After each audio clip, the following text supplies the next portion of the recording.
Welcome to BusyBooks. In this video, we will show you how to create a customer transfer voucher.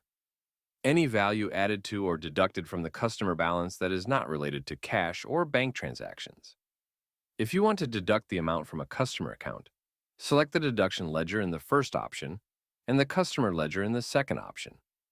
Conversely, if you want to add the amount to the customer's account, do the opposite. Any one ledger should be a customer ledger. How to create a new customer transfer voucher. To begin, head to Customer Receipts under the Sales tab. Now click on Customer Transfer and select New Transfer.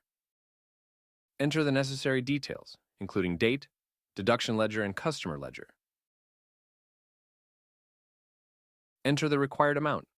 Now to save the transfer voucher, click on Save Changes. Your customer transfer voucher is now created. How to edit or delete a customer transfer voucher.